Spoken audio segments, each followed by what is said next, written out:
केले. शिवसेना पक्षप्रमुख उद्धवजी ठाकरे, शिवसेना नेते आदित्य ठाकरे यांचं आगमन झालेलं आहे आणि ही विराट सभा शिवसेनेचं एक खुलं अधिवेशन आपलं स्वागत करते आहे. अनंत कान्हेरे मैदानावर या देवभूमीत ज्या प्रकारचा हा उत्साह उसळलेला दिसतोय, आज अयोध्येतून प्रभू श्रीरामचंद्र सुद्धा आपल्याला आशीर्वाद देत असतील, लक्षात घ्या. प्रभू श्रीरामाचा आशीर्वाद जर कोणाला आज मिळणार असेल तर तो फक्त शिवसेनेला मिळणार आहे. आदित्य ठाकरेजी नेहमी प्रभू श्रीरामाच्या एका वचनाची आठवण करून देतात, ते म्हणजे रघुकुल रीत सदा चलाई, प्राण जाय पर वचन न जाय. हाच शिवसेनेचा संदेश आहे. प्रभू श्रीराम हे एकवचनी होते, सत्यवचनी होते, पण आज या देशाचे पंतप्रधान नरेंद्र मोदी यांच्यासारखे ढोंगे आणि खोटारडे नेते या देशात झाले नाहीत, हे आम्हाला दुर्दैवानं सांगावं असं वाटतं. 2014 साली आणि 2019 साली नरेंद्र मोदी या नाशिकमध्ये आले होते आणि पंतप्रधान मोदींनी नाशिकला येऊन त्या दोन्ही वेळेला सांगितलं होतं, कांदा उत्पादक शेतकऱ्यांना भाव मिळवून देण्याचं वचन त्यांनी दिलं होतं. त्याचं काय झालं? आपण वचन दिलं होतं आणि तेच मोदी परवा काळाराम मंदिरात जाऊन झाडू मारताना देशाने पाहिलं. अरे, झाडू मारण्याचं काम तुमचं नाही, तुम्ही पंतप्रधान आहात. तुम्ही शेतकऱ्यांचं आणि कष्टकऱ्यांचं जे प्रश्न आहेत ते तुम्ही सोडवायला पाहिजे. काल देशानं मोदींना पाहिलं, अयोध्येतल्या राम मंदिराची प्राणप्रतिष्ठा करत होते. गेले 11 दिवस या प्रधानमंत्र्यांनी व्रतकैवल्य केले, उपवास केले. 11 दिवस ते म्हणे मंदिरात ब्लँकेटवर झोपले. अरे, या देशातली 40 कोटी जनता फुटपाथवर रोजच झोपते आहे, त्यांच्याकडे लक्ष द्या. ढोंग कसली करताय? नरेंद्र मोदींनी म्हणे 11 दिवस उपवास केला. या देशातली 80 कोटी जनता ही अर्धपोटी आहे. तुम्ही उपवासाचं नाटक कसलं करताय? नाटकं बंद करा.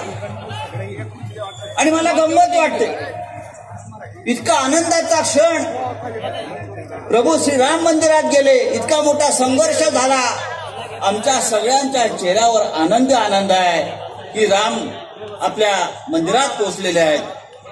पण फक्त एकच माणूस या देशामध्ये रडला, नरेंद्र मोदी. आपण पाहिलं असेल, मूर्तीकडे बघून ढसाढसा रडतायत. अरे, आनंद आहे, हा आनंदाचा क्षण आहे. रडताय काय? निवडणूक आला का हा माणूस रडतो?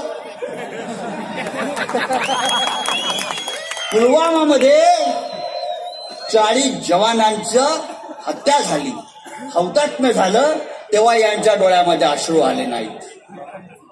पुलवामामध्ये 40 जवान मारले गेले, तेव्हा यांच्या डोळ्यामध्ये अश्रूंचा एक टिपूस आला नाही.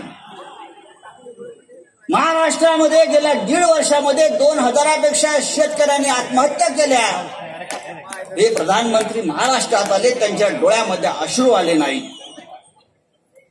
या महाराष्ट्रात देशामध्ये हजारो महिलांवर रोज अत्याचार होत आहेत, बलात्कार होत आहेत.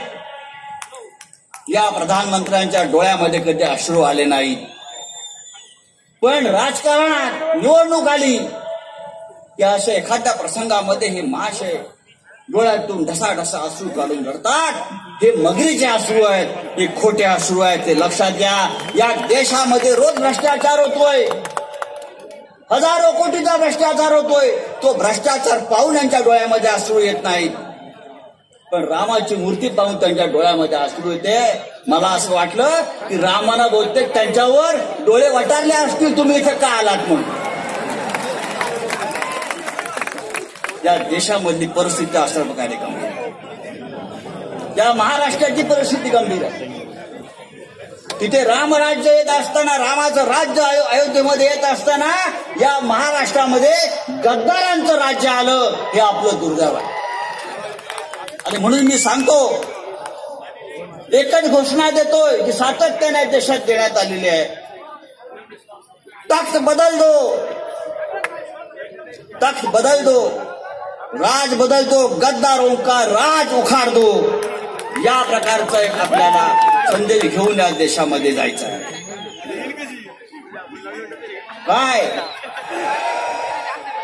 त्या राम मंदिराच्या निमित्तानं घराघरामध्ये अक्षता वाटल्या. खरे साहेब तुम्हाला मिळाल्या असतील, आपण काय केलं मला माहित नाही. घराघरामध्ये लोक गेले अक्षता घेऊन, अक्षता घेऊन, अक्षता घेऊन. अरे अक्षता कसल्या वाटताय? आमचे 15 लाख रुपये वाटा, म्हणजे तुम्ही वचन दिलं होतं. तुम्ही 15 लाख रुपये आमच्या घरी घेऊन आला असता, ते वचन दिलं असतं, तर तुमच्या अक्षतांचा आम्ही सन्मान केला असता. आम्हाला आमचे 15 लाख द्या, हे तुम्ही 2014 साली आपण सांगितलं होतं. या महाराष्ट्रात नव्हे, या देशामध्ये, या महाराष्ट्रात नव्हे तर या देशामध्ये मोदी फक्त दोघांना घाबरतात, शेतकऱ्यांना आणि ठाकरेंना. फक्त दोघांना घाबरतात, शेतकरी आणि ठाकरे. बाकी मोदी कोणाला घाबरणार नाही. आणि मी आज पाहतोय संपूर्ण शेतकरी, कष्टकरी हा उद्धव ठाकरे यांच्या पाठीशी ठामपणे. हा संघर्ष, ही लढाई आहे. परवा मोदी आले, नाशिकला आले आणि काय केलं? शेतकऱ्यांना अटक केली, शेतकऱ्यांच्या नेत्यांना नजरकैदेत ठेवलं, शेतकऱ्यांना जवळ येऊ दिलं नाही. अशा प्रकारचं जुलमी राज्य या महाराष्ट्रात आहे, ते आपल्याला उलथवून टाकलं पाहिजे.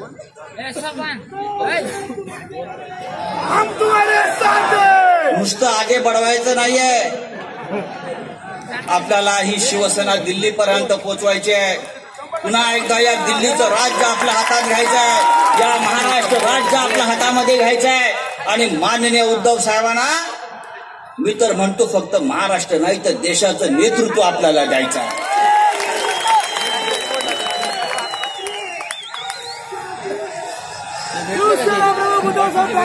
मगाशी मी पाहिलं की थोडं एक माणूस कोण ना कोण फिरत होता उद्धव साहेब. कोणतरी म्हटलं राहुल नार्वेकर आहे. त्याला कोणीतरी सांगितलंय शिवसेना काय आहे बघायचं असेल तर आजच्या अनंत कांडरे मैदानावर येऊन पहा. शिवसेना कोणाची? ही शिवसेना मिंद्यांची नाही. ही शिवसेना एकच शिवसेना.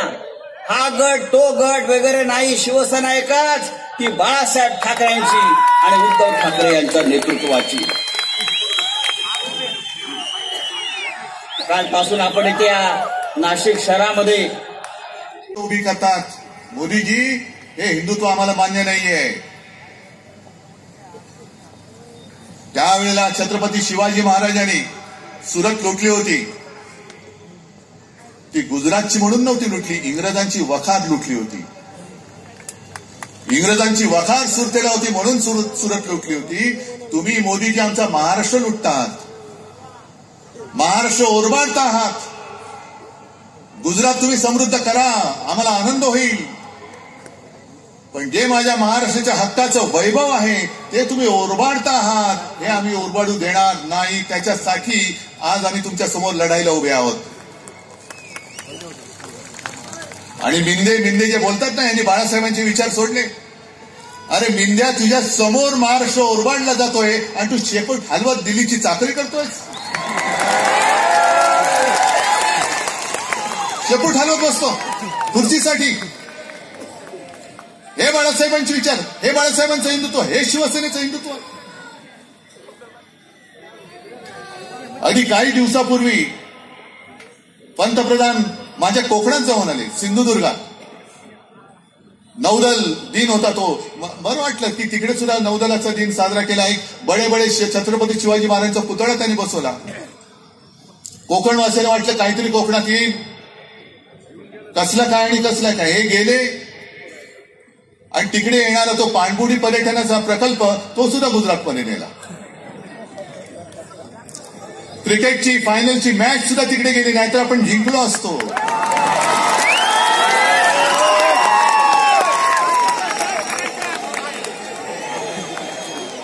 आता तर म्हणजे मधल्या काळामध्ये हेच लोक ओरडून बोंबलून ओरडत होती ना सगळी, बॉयकॉट बॉलिवूड, बॉयकॉट बॉलिवूड.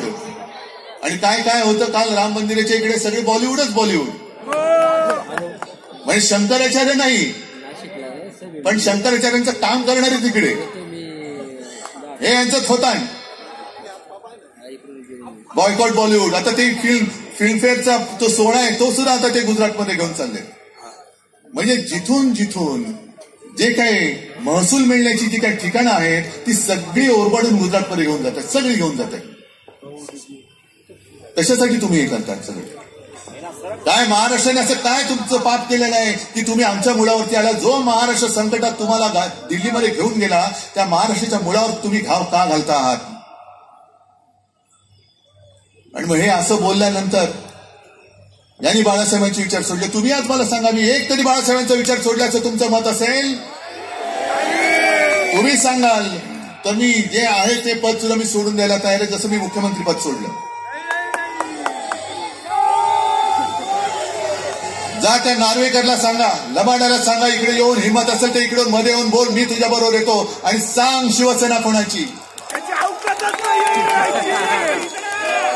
बंद दारात तू निर्णय देतोस. ज्या गोष्टी आम्ही दिल्याच नाही सांगतो त्याचे पुरावे आम्ही गेल्या वेळेला जनता न्यायालयात दाखवले. पाहिले केले तुम्ही? नसेल तर पुन्हा एकदा तुम्हाला दाखवीन. शिवसेनेची घटनाच मिळाली नाही, शिवसेनेमध्ये अमुकच नाही. एका 2013 साली हेच गृहस्थ तिकडे उभे होते बिल्ला घालून. आणि दुसऱ्या वेळेला तर आता जे म्हणतायत की हे पक्षप्रमुखच नाही तेच दाढी खाजवत माझ्या पाया पडले होते. पण ही शिवसेनेची घटना आहे. ही सगळी जी बसलेली लोक आहेत, माता भगिनी आणि बांधव, तुमचे आशीर्वाद, ही माझ्या शिवसेनेची घटना आहे.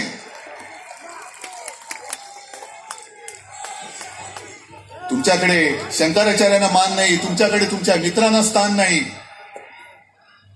बरं, आज जर मी बाळासाहेबांचे विचार सोडले असं तर त्यांचं म्हणणं असेल तर 2014 साली भारतीय जनता पक्षाने शिवसेनेची युती का तोडली होती? एकनाथ खडसे, नाथाभाऊने मला वाटतं नाशिकमध्येच सांगितलेलं आहे. 2014 मे महिन्यापर्यंत आम्ही आ गले लग जा असं होतं. मी तिकडे दिल्लीत गेलो होतो, मला बोलवलं होतं राष्ट्रपतींकडे पाठिंबा देण्याच्या पत्रावरती सही करायला. जूनचा महिना होता. तोपर्यंत शिवसेना हिंदूवादी होती, हिंदुत्व होती, हिंदू होती. मग जून ते ऑक्टोबर असं काय नेमकं घडलं? असं आम्ही काय धर्मांतर केलं की तुम्ही शिवसेनेची युती तोडलीत? आणि आज मी तुम्हाला पुन्हा एकदा सांगतो, आज सुद्धा ती जी व्यक्ती जिवंत आहे भारतीय जनता पक्षामध्ये, ती एक जबाबदार व्यक्ती आहे. 2014ला भारतीय जनता पक्षाने आपल्याशी युती तोडली आणि तुमच्या मेहनतीच्या बळावरती एकट्या शिवसेनेचे युतीशिवाय 15 दिवसात 63 आमदार महाराष्ट्रात निवडून दिले. आणि ती व्यक्ती